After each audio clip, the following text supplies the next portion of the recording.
Sa sarod ang kahadean may sarong prinsesa. Na daraga, as in hubin, magayon, as in mayo paning kailusyon. Mayo paning napipisil, napupusuan. Ano? Na kumbaga, maglalagay ng icing sa ibabaw ng cupcake niya.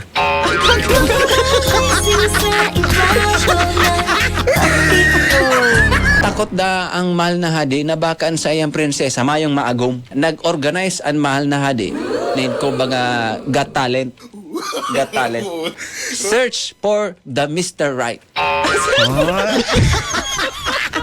Ang kalahok da mga pangga, dua pa sana da ang contestant. May sarong Hapon, tapos Amerikano. Mayo pang pambato ang Pilipinas. Tupalo na lang. Nasabi kan mahal na hadi, kamon dua, napupusuan nindoan sa kuyang mahal na prinsesa. Tutugutan ko kamo na maagoman sa kuyang aki sa sarong kondisyon. Mapangirit nindo ang sa kuyang prinsesa, ago muna nindo yan. Kung mapangirit nindo.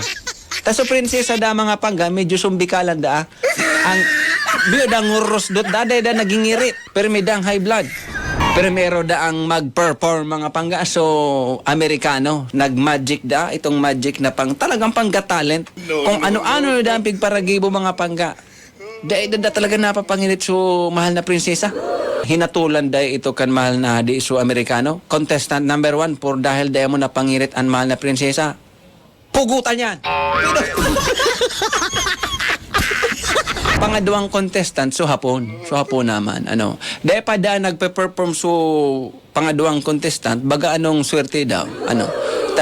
Si Painarding na Bicolano, naghahanap da siya ng kurakding.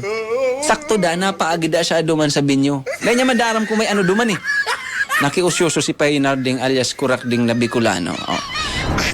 Ang gibohon da kan Hapon mga pangga nagpara-tumbling daan, nagpara-sayaw, nagpara-TikTok pa da nga, nagting-ting-ting-tang. Hello. Dahil da napapangirit da so prinsesa. Ika-contestant number 2 por dahil da mo napangirit ang prinsesa. Ipapakakanta ka sa tigre. Pinakakanda ito sa tigre mga pangga.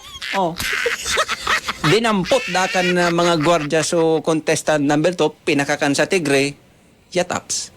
Yataps na. Ngunyan, si Painarding alias Kurakding na nakikiosyoso man sa dumanta marites gayon. Tinurulod da kan mga audience. Tinurulod da. Nakadalagan da duman sa entablado. Nakadalagan da biyo duman. Mahiling da kan mahal na de.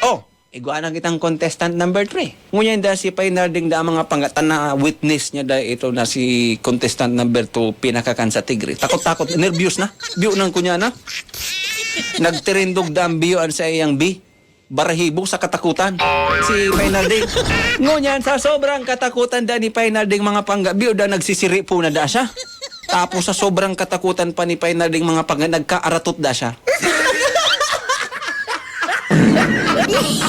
Pagka-aratot dang ito ni Painarding duman sa entablado, nagpupo da siya, tamasupog. Puminupo da siya. Pakahiling kan mahal na prinsesa na nagpupo si Painarding, nagkabubungis-ngis da. Sabi da kan mahal na hadi, mahal na prinsesa, anong tanapangirit ka? Sabi kan mahal na prinsesa, kang kawasa po kay mahal na hadi, si Painarding, para nag-atot, nagpupo.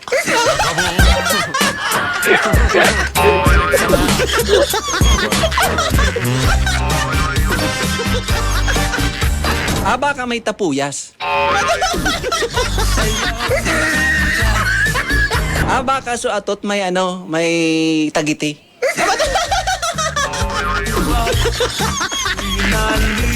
Thank you so much, Pading Edison Moreno, sa pagpadara kan istorya sa Facebook. Pagiramdam ini po istorya sa nakat, hang isip, imbento, ano man ang pagkakaparehas sa bagay, lugar, pangyari o pangaran, di nanganghulugan na totoo kung may kaparehas. Ini po imbento sa naday po sinasadya. Alright?